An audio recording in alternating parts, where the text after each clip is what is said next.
ہمارے قریب کے ایک دیہات میں میاں بیوی تھے، اللہ نے ان کو بڑھاپے کے اندر اولاد بیٹا ہوا، بیٹا نیک بنا، ہونہار تھا، سمجھدار تھا، حتیٰ کہ وہ بچہ انجینئر بن گیا، شہر میں اس کی نوکری لگ گئی، وہ آتا باپ کو کبھی ملتا اور پھر واپس اپنی ڈیوٹی کے لیے چلا جاتا، ویکینڈ پہ والدین کے ساتھ رہتا۔ اللہ نے اس کو کاریں بھی دیں، بہاریں بھی دیں، کوٹھی بھی دی۔ نوجوان نے شادی کا پروگرام بنایا، ماں باپ نے کہا کہ بیٹا جہاں تم کہو گے ہم تمہاری شادی وہیں کریں گے، زندگی تو آپ نے گزارنی ہے۔ شہر کا ایک بڑا شریف گھرانہ تھا، ان کے ہاں ایک بیٹی تھی، جوان العمر تھی، شکل اچھی تھی، عقل اچھی تھی، تعلیم یافتہ تھی۔ تو اس نوجوان نے نشاندہی کی، ماں باپ نے رشتہ بھیجا، انہوں نے بھی دیکھا کہ بہت اچھا رشتہ ہے بچی کے لیے، تو شادی ہو گئی۔ اب وہ بچی شادی کے بعد دیہات میں آئی، چند دن تو رہی، چند دن کے بعد وہ کہنے لگی جی مجھ سے تو دیہات میں نہیں رہا جاتا۔ باپ نے کہا کہ بیٹا بیوی کو لے کے شہر والے مکان میں چلے جاؤ، مگر ہفتے بعد ہمیں آ کے مل جانا، شکل ضرور دکھا جانا، ہم دیہات میں خوش ہیں، ہم اپنی زندگی یہاں گزار لیں گے۔ لو جی بچے نے شہر میں رہنا شروع کیا، ماں باپ دیہات میں۔ 1-2 سال تو معاملہ اچھا چلتا رہا۔ 1-2 سال کے بعد یہ لڑکا کبھی ماں باپ کو ملنے جاتا، ایسٹیمیٹڈ ٹائم ہوتا کہ 2 گھنٹے کے بعد آؤں گا، تو کبھی 2 کی جگہ 3 اور 4 گھنٹے لگ جاتے۔ تو اس کی بیوی برا مناتی، ہاں تم تو جاتے ہو تو بس جا کے بیٹھ ہی جاتے ہو، لے تو تمہاری نظر میں مر ہی جاتے ہیں، تمہیں تو ان کے سوا کوئی نظر ہی نہیں آتا۔ جو گانے گاتی ہیں بیویاں اپنے خامنوں کے سامنے، اس لڑکی نے بھی وہی گانے گانے شروع کر دیے۔ یہ شریف انسان تھا، سمجھاتا، مگر بیوی وقت کے ساتھ ساتھ زیادہ اعتراض کرتی گئی، حتیٰ کہ ایسا وقت آیا کہ جب یہ ماں باپ کو ملنے جاتا تو بیوی خواہ مخواہ کا جھگڑا کھڑا کر دیتی۔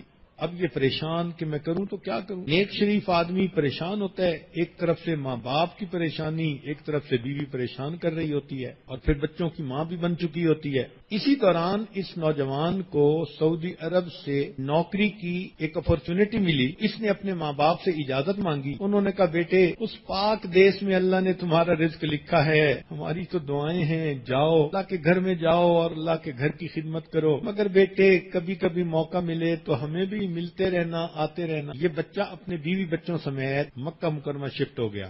وہاں کی زندگی بہت ہی آسانی اور سہولت پسند تھی۔ یہ 13 سال وہاں رہا اور نیک تھا تو ہر سال حج بھی کرتا تھا۔ ایک دن حج کے تیسرے دن یہ مطاف میں کھڑا دعا مانگ رہا تھا، رو رہا تھا۔ کسی اللہ والے نے دیکھا تو اس نے پوچھا بھی نوجوان کیوں روتے ہو؟ کہا کہ میں نے 13 حج کیے، ہر سال طواف افاضہ کرنے کے بعد یا طواف وداع کرنے کے بعد میں خواب دیکھتا ہوں کہ کہنے والا کہتا ہے تیرا حج قبول نہیں ہوا۔ اب حج کیا تو اب پھر یہی خواب دیکھا۔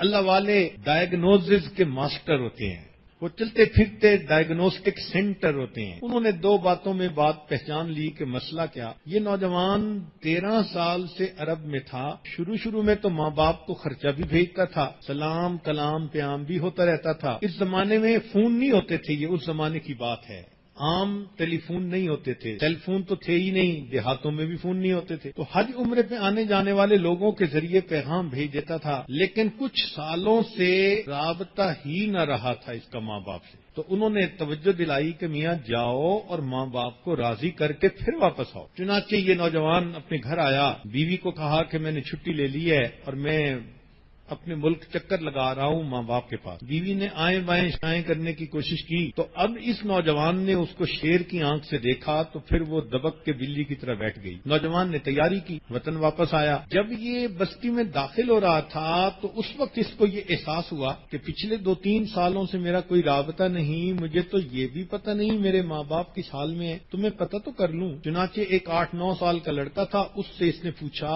کہ فلاں بابا جی کا کیا حال ہے۔ لڑکے نے آگے سے جواب دیا کہ وہ بابا جی تو فوت ہو گئے، 6 مہینے ہو گئے، اور ان کی بیوی جو بڑھیا ہے وہ بھی فالج میں ہے، اور سننا ہے ہم نے کہ ان کا ایک بیٹا ہے سعودی عرب کہیں گیا ہوا، پتہ نہیں وہ کیسا نالائق بیٹا ہے جو ماں باپ کا خیال ہی نہیں کرتا۔ چھوٹے بچے کو کیا پتا کہ وہ اسی لڑکے سے بات کر رہا ہے۔ بات کر کے لڑکا تو چلا گیا لیکن اس کے دل کے تار چھیڑ گیا اب اس کو ندامت ہوئی کہ اوہو میں نے واقعی بہت بڑی خطا کی. سوچ رہا ہے ابو تو فوت ہو گئے, میں امی کے پاس جاؤں گا تو امی تو مجھے دیکھنا گوارا نہیں کریں گی, امی تو مجھے گھر سے نکال دیں گی, بات تک میرے ساتھ نہیں کریں گی. تو کوئی بات نہیں ہے, میں امی کو پاؤں پکڑ کے منا لوں گا, میں لپٹ جاؤں گا. اب یہ پلاننگ کرتا پھر رہا ہے. گھر پہنچا, دروازہ کھلا تھا, اندر چلا گیا. کیا دیکھتا ہے کہ صحن میں چارپائی بچھی ہوئی ہے اور اس کی والدہ لیٹی ہوئی ہے. اس کے دل میں یہ بات آئی کہ ممکن ہے کہ امی سوئی ہوئی ہو تو میں جگاتا نہیں, انتظار کر لوں گا. چنانچہ یہ دبے پاؤں ذرا قریب ہوا کہ دیکھوں تو صحیح. جب بستر کے قریب ہوا تو اس نے دیکھا اس کی ماں نے ہاتھ اٹھائے ہوئے تھے اور وہ دعا مانگ رہی تھی. اس نے قریب ہو کے سنا امی کیا دعا مانگ رہی ہے, تو ماں یہ دعا مانگ رہی تھی, اللہ میرا خاوند دنیا سے چلا گیا, میرا ایک ہی تو بیٹا ہے, بخیریت اسے واپس بھیج دینا تاکہ جب میری موت آئے تو مجھے قبر میں اتارنے کے لیے کوئی میرا بھی محرم موجود ہو.